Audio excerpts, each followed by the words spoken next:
The Female of the Species by Rudyard Kipling.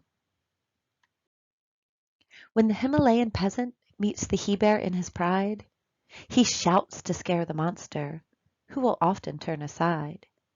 But the she-bear, thus accosted, rends the peasant tooth and nail, for the female of the species is more deadly than the male. When Nag the basking cobra hears the careless foot of man, he will sometimes wriggle sideways and avoid it if he can.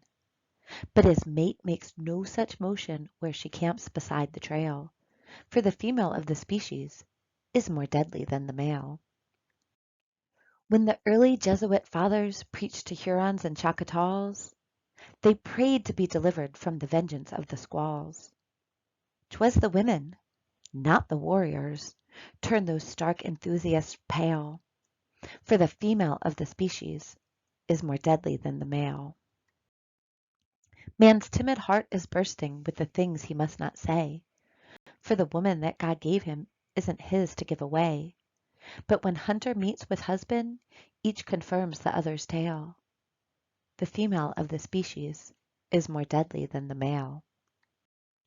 Man, a bear in most relations worm, and savage otherwise. Man propounds negotiations. Man accepts the compromise. Very rarely will he squarely push the logic of a fact to its ultimate conclusion in unmitigated act. Fear or foolishness impels him, ere he lay the wicked low, to concede some form of trial even to his fiercest foe. Mirth obscene diverts his anger. Doubt and pity oft perplex him in dealing with an issue, to the scandal of the sex.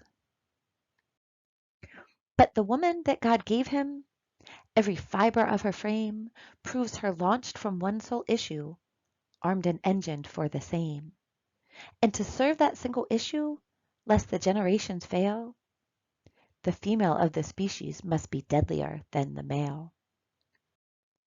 She who faces death by torture for each life beneath her breast may not deal in doubt or pity, must not swerve for fact or jest.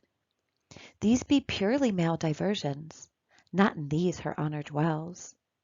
She, the other law we live by, is that law and nothing else.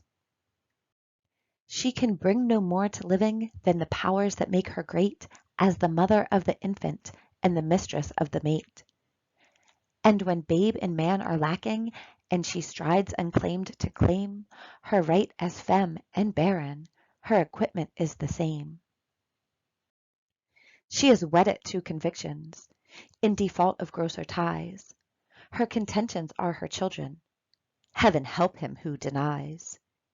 He will meet no suave discussion, but the instant, white hot, wild, weakened female of the species warring as for spouse and child. Unprovoked and awful charges, even so the she-bear fights. Speech that drips, corrodes, and poisons, even so the cobra bites. Scientific vivisection of one nerve till it is raw, and the victim writhes in anguish, like the Jesuit with the squall. So it cames that man, the coward, when he gathers to confer with his fellow braves in council, dare not leave a place for her, where, at war with life and conscience, he uplifts his erring hands to some god of abstract justice, which no woman understands. And man knows it, knows, moreover, that the woman that God gave him must command but may not govern, shall enthrall but not enslave him. And she knows, because she warns him, and her instincts never fail, that the female of her species is more deadly than the male.